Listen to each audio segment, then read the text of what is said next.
খেতে বসে জরির রাগ হয়ে গেল। ভাতের থালা সরিয়ে তেজি গলায় বলল, মা, আমি ভাত খাবো না। দীপু বসেছিল জরির পাশে। বড় আপা যা করে তারও তাই করা চাই। সেও হাত গুটিয়ে গম্ভীর গলায় বলল, মা, আমিও ভাত খাবো না। হাসিনা কিচ্ছু বলল না, জরির দিকে তাকিয়ে রইল কিছুক্ষণ। জরি মায়ের তীক্ষ্ণ দৃষ্টি সম্পূর্ণ উপেক্ষা করে আগের মতো তেজি গলায় বলল, রোজ রোজ এক জিনিস ঘেন্না লাগে মা। বড় আপার দেখা দেখি দীপু বলল, আমারও ঘেন্না লাগে রোজ রোজ এক জিনিস। হাসিনার ভীষণ খিদে পেয়েছিল। দীপুর আব্বা কত রাতে ফেরে তার ঠিক নেই। হাসিনা খানিক ইতস্তত করে নিজের জন্য ভাত বাড়ল। দীপুর মাথায় হাত রেখে কোমল স্বরে বলল, ভাত খেয়ে ফেল, লক্ষ্মী সোনা। বড় আপা খাবে না? না, সে রাজকন্যা কি না, পোলাও কোরমা ছাড়া খেতে পারে না। আমিও পোলাও কোরমা খাবো মা। আচ্ছা, খেও। দীপু আর চোখে বোনের দিকে তাকিয়ে ভাত মাখতে শুরু করলো। জয়ী বলল, ডিম ভেজে দিলে খাবো। ডিম নেই? তাহলে কিন্তু আমি খাবো না। হাসিনা কিচ্ছু বলল না। জরি কিছুক্ষণ অপেক্ষা করে ফের বলল, আমি কিন্তু মা কাল সকালেও কিছু খাবো না। আচ্ছা, না খেলে কি করব আমি? আমি তাহলে ঘুমোতে যাচ্ছি। জরি প্রায় ছুটে বেরিয়ে গেল। হাসিনার ছোট্ট একটা নিঃশ্বাস ফেলল। তার এই মেয়েটি বড্ড অভিমানী হয়েছে। খাওয়া নিয়ে কেউ এরকম করে? অন্য ছেলে মেয়েগুলি খুব লক্ষ্মী, কোনো কিছু নিয়েই কোনো আবদার নেই। গত ঈদে দীপুকে কোনো কাপড় দিতে পারিনি। দীপুর আব্বা শুধু একজোড়া লাল মোজা দিয়েছিল ছেলেকে। তাই নিয়ে কি খুশি ছেলের। আর জরি গাল ফুলিয়ে বলছে, বাবা, তোমাকে সিল্কের কাপড় আনতে বলেছি, তুমি এটা কি এনেছো? না, এই জামা আমি পরবো না। সে কি কান্না মেয়ের। দীপুর আব্বা ভীষণ মন খারাপ করেছিল সেবার। হাসিনাকে বলেছিল, মরে যেতে ইচ্ছে করে গো। ছেলে মেয়েগুলির সামান্য শখও মেটাতে পারি না। ছি ছি। হাসিনা ভেবে পায় না জরি এমন অবুঝ হলো কি করে। বাবার রোজগারটাও তো তার চোখে পড়ে না। বছর না ঘুরতে ম্যাট্রিক দেবে যে মেয়ে, সে একটু অন্যরকম হয়ে পড়ল। দীপু বলল, আজ তুমি আমাদের সঙ্গে ভাত খেয়েছো মা? হ্যাঁ। কি জন্য খেয়েছো? তোমরা যে লক্ষ্মী সোনা, এই জন্য। ও, বুঝেছি।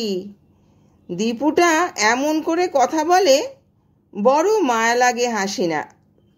খাওয়া হয়ে যেতেই হাসিনা অসুস্থ পরীর জন্য দুধ গরম করতে বসল। পরী খুব অসুখে ভোগে। কিছুদিন আগেই মাত্র হাম থেকে উঠল, এখন আবার জ্বর। বড় একজন ডাক্তারকে না দেখালেই নয়। দীপুর বাবাকে না জানিয়ে বড়দার কাছে চিঠি লিখলে কেমন হয়, এই ভাবতে ভাবতে হাসিনা পরীর কাছে গেল।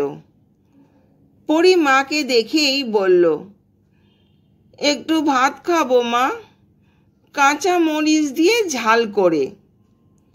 কাল খেও মানিক।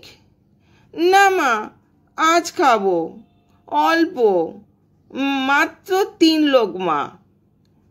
দীপু বলল, মা, পরী আপার জন্য আমি ভাত বেড়ে আনবো? না, তুমি ঘুমাও। পরীকে অনেক সাধ্য সাধনা করে দুধ খাওয়াতে হলো। হাসিনার ঘুম পাচ্ছিল। ছেলে মেয়েরা সবাই ঘুমিয়ে পড়েছে।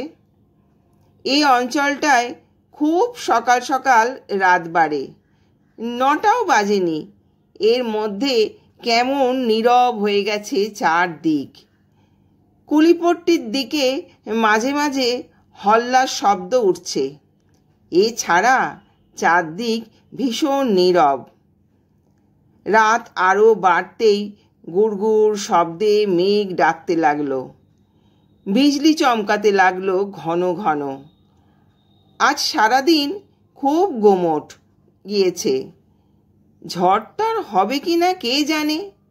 ঝিঝি ডাকছে, মেঘের ডাক আর ঝিঝির শব্দ, এই দুয়ে মিলিয়ে কেমন অদ্ভুত লাগছে। হাসিনা জেগে জেগে ঝিঝির ডাক শুনতে লাগলো। দীপুর বাবা এলো ঠিক ঝড় আসার আগে আগে, আর একটু দেরি হলে ভিজে চুপসে যেত। সে ঘরে এসে ঢুকছে, অমনি ঝড়ঝরিয়ে বৃষ্টি, দমকা বাতাস। হাসিনা বলল, আর কিছুক্ষণ পরে এলেই গোসল সেরে আসতে পারতে। গোসল এখন সারবো, তুমি ভাত চড়াও দেখি। হাসিনা অবাক হয়ে বলল, ভাত চড়াবো কি? ভাত তো রাঁধাই আছে।